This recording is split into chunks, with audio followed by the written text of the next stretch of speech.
Well, thank you for the kind words, Bob. I want to first thank the Center for the chance to respond to this thought-provoking text that Ron Cole Turner has given us.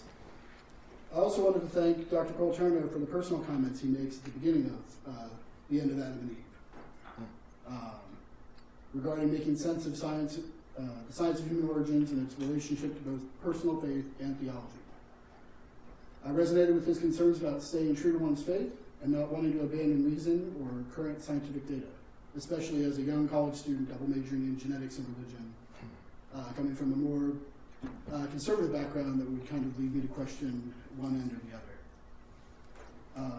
Although Dr. Cole Turner has given us a great deal to digest, to think about, and created space for a number of constructive proposals in theological and ethical reflection, I will attempt to focus my comments on 4 issues that the text raised for me, each of which takes us farther from the core of Dr. Cole Turner's core argument, but I believe that they are all still relevant for the overall goal of his text and other projects in which he's engaged.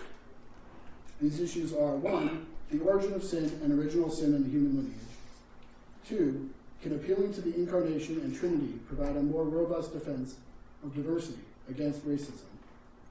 3, is Dr. Cole Turner engaging in theological introgression? Is this a problem or expected based on the history of the human lineage? And finally, 4, does the history of the human lineage give us any insights into what the future of the human lineage might look like?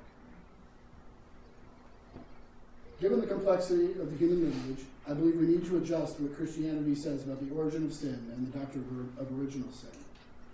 The first assertion I would like to make is that theologians like Reinhold Niebuhr must be followed when they speak of the fall in non-historical ways. There was no time of moral perfection for modern humans, and possibly the entire human lineage. There is not enough space to answer when sin might have entered the world, but I believe that Cole Turner's presentation of the scientific data means that what we consider sin at least predates what we would call modern Homo sapiens. I'm doing what he explicitly said not to and drawing a line within the lineage. I would say that it existed long enough that what we would call anatomically modern humans have already entered a world in which sin exists, which is something different for Christian theology to think about. And while the argument could be made that given the nature of introgression, sin is a part of the makeup of human nature, I would argue that is not the case. I would still follow Niebuhr's lead and argue that sin is not a part of human nature, but is made possible because of it. Sin is inevitable, not necessary. But perhaps given what we've learned about the human lineage, it is even more inevitable than we had thought before. Instead of doing away with the doctrine of original sin entirely, I believe that the narrative of human origins reinforces the need for an amended doctrine of original sin and continued emphasis on the language of sin, as uncomfortable as it might make us. But I do not have time in this discussion to look into what those details might be. The second point, incarnation, Trinity, diversity, and racism. Dr. Cole Turner has expressed a concern that moving from the out-of-Africa model to one that is more complex and involved in a pan-African perspective, including the neighboring regions, might provide support to those who want to argue for racial superiority in their own misinterpretation of the science. His answer is to root the unity of humanity in incarnation, which I agree is the core theological argument. However, I'm willing to take a speculation further, cross over traditional theological boundaries for the sake of exploring new ideas, and want to expand upon his argument. I believe it is possible to look to the Trinity and the diversity and unity within it as an example for how the human lineage, as bearers of the image of God, should view diversity. From both theological and biological angles, diversity in an evolutionary worldview is a good thing. It provides a robustness and strength that homogeneity does not, whether it is in a strong gene pool or a cord of 3 strands. If diversity is desired within the Trinity and within biological creation, it should be expected that the human lineage also contains diversity, and that this is a good thing. Such an argument, in my estimation, provides an auxiliary theological hypothesis of diversity around the core hypothesis of unity within the incarnation. Combined, these arguments provide a stronger defense against those trying to base racism on differences within the human lineage.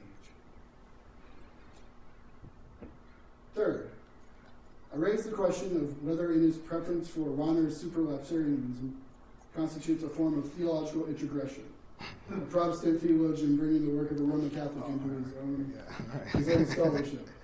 Although I mean this in tongue-in-cheek, I'm not surprised, and this is a highlight of the fluid nature of cultural ideas. At a lineage marked with divergence and hybridization, the culture seems to mimic the biology. Interpretations find popularity and then lose favor, only to be rediscovered years later. Vinyl records, the work of Aristotle, 80s fashion, things, cultural memes diverge, converge. Some have kept their bell bottoms the entire time they've been around. The nature of the body of Christ, in terms of splits, denominations, schisms, might actually be a metaphor that Christians might be able to relate to in terms of when they try to understand the nature of the human lineage itself and its branching streams. Being an ethicist and not a systematic theologian, I have no problem endorsing theological introgression when I find a concept that resonates with the position I'm trying to take. And finally, I know that Dr. Will Turner also has an interest in transhumanism and issues in genetics.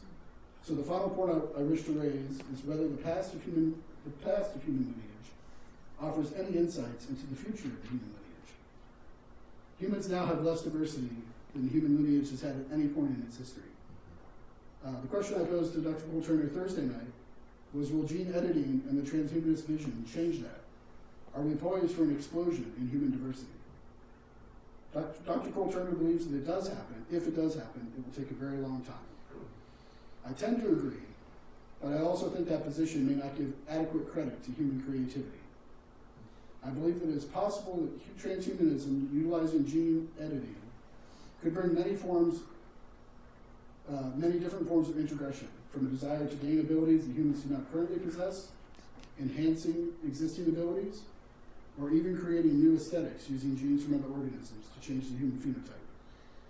These changes may not inhibit reproduction, but I think they could lead to a greater visual diversity, if nothing else, much like body modification through tattoos and piercings, which allow individual self-expression. Returning finally to my comments about the strength of diversity, perhaps having fewer people that look like oneself might actually be a good thing. Appealing to the deep past of the human lineage might help us avoid the mistakes of the recent past of the human lineage, such as eugenics. Thank you for a thought-provoking paper.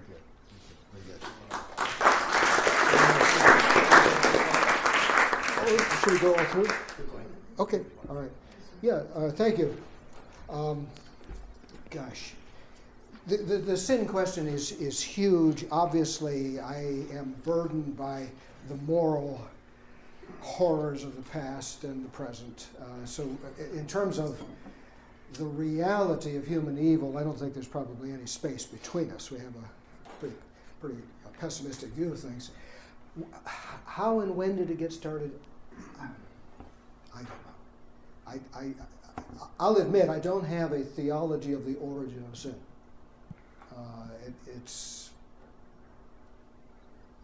It's a profound enigma to me. Right now, I think I want to leave it just at that. So let's see.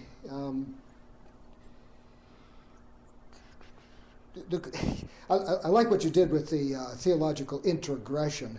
Definitely that's what's going on here. And not just trying to reach from my narrow Protestant Reformed perspective to occasionally talking to some Lutherans, but going all the way to Roman Catholics like Rahner. But even more than that, who gets the final word in my book? Dumitru Stanislaw, a Christian who comes from really the other side of the planet, a Romanian Orthodox Christian who puts in much better language than I ever could, exactly what I'm hoping and yearning and longing for as an eschatological vision. Is that introgression? Yes, in the best possible sense. And I long live introgression. The question of the Trinity, that's a tricky one. A number of years ago, Catherine Maurer Lacuna took on the likes of Leonardo Boff and others, who were inclined to say, oh, this Trinity is a very useful doctrine. We want egalitarian society, Trinitarian persons exist in an egalitarian community. We need to aspire to be like that. Well, hold on, she said a little bit, very, very, very bluntly. Hold on. Don't allow our ideological needs to propel a theological agenda into an arena in which we have no warrant, no capacity. Are the persons of the Trinity equal? Well, there's a big debate about that. There's a tendency in the West to say that, but is that really the case? And if they are not, then do you want the distinct identities of the Trinity, the first person of the Trinity as the arche, the source of the Trinity? In Eastern Christianity, that's not just first or first among equals. That's first in every respect. Do you want that then to become a model for human diversity? I think I'm with Lacuna. One has to be very, very... debate the human ideological issues on human grounds. Don't say, oh, and God must be that way, and therefore we should also be that way, when we don't know that God is a certain way. That's the key point.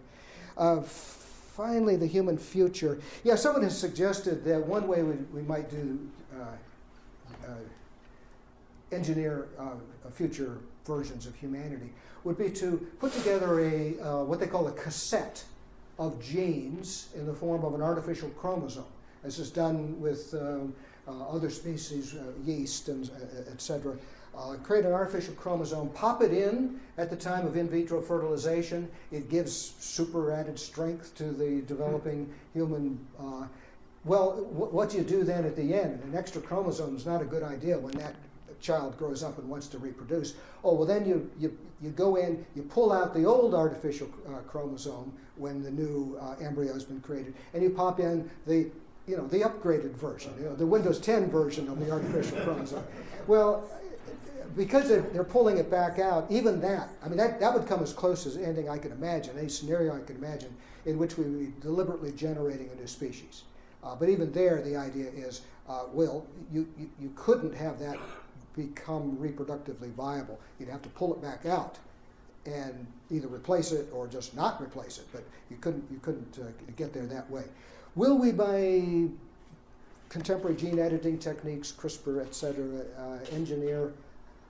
I think the pressure is going to be so great against that, because most of us find that abhorrent, because we deep down believe if there were human beings, a population of human beings on the planet that were genetically different, like as in a different species, that their whole point would be to cast themselves in a superior role. And I think the social forces that would unleash would prevent it from happening. I could be wrong.